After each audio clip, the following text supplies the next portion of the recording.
Hi, so today I want to talk about sales and how these 10 steps can help you with sales.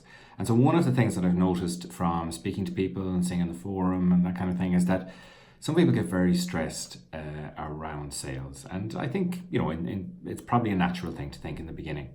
And that stress mainly comes from the fear of rejection. And during the week, so over the over the last couple of weeks, I've been working on meditation around stress.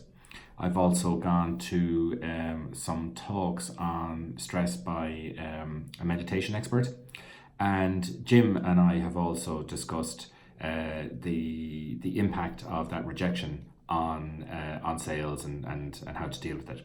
So I've put a good bit of thought into this, and I've kind of come up with a few ideas around that I want to share with you that I think can help. They're not going to help overnight, but I think that if you work at this, it can certainly make a difference.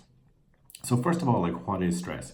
So to me, and my understanding of stress is, and it's quite simple, really. It's the gap between what we expect to be happening right now and what is happening right now. So the gap between what we want to happen and the reality of right now. So if you're standing in a queue that's going on for too long, well, that stress is, you want to be up at the counter or checking in quicker, but the actual reality is that's not happening. And that's what causes the stress.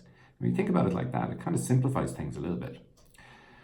So how do we start to deal with that, and how do we overcome that? And if we take the queue, for example, and this will apply to anything else, but just a really easy example for everybody to understand, but this will apply to any sales situation where you're feeling that level of stress with rejection and that kind of thing.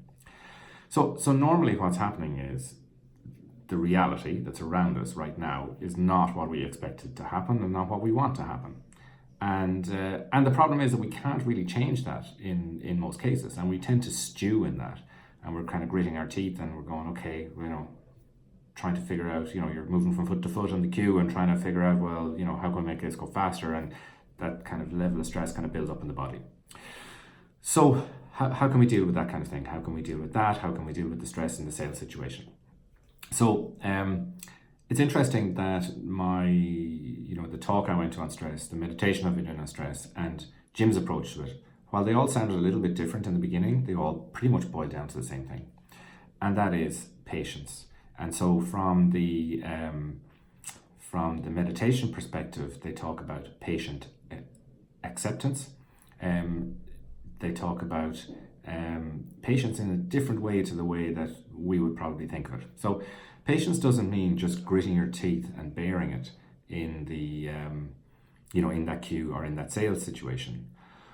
What it actually means is accepting that the situation is what it is. That is the reality. And we need to understand and be clear in our mind and actually accept and embrace the fact that, that is what's going on around me at the moment. And there isn't a lot that I can do to change this. But what I can do is not allow it to affect me personally. So I can acknowledge that stress has arisen because of a certain thing, because of rejection. But inside in myself, I can just acknowledge it and just allow that to happen. And Jim talks about using a bubble for that. So nothing kind of gets in to my protective bubble. And in meditation, they talk about having that calm and not letting anything interrupt the calm that you have internally. And so I think they both really mean the same thing. So the patient acceptance thing is, okay, there's a stressful situation or a potentially stressful situation going on there. I can't change the reality. I can embrace that reality, totally accept it, and say, okay, well, that is what's going on, but I'm not going to let that affect me on the inside. So let's say it's a rejection thing.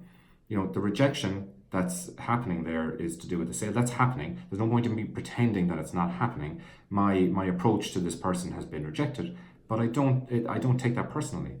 I don't allow myself to be affected by it. I don't allow it to change and to upset that calmness that I have inside me. So this is something that we can practice every day, and tiny things, and we can get better and better at it. I don't think it's something you can change overnight. It's not something you can change tomorrow, but it's something that you can do day by day, week by week, month by month, and get a lot better at this over time.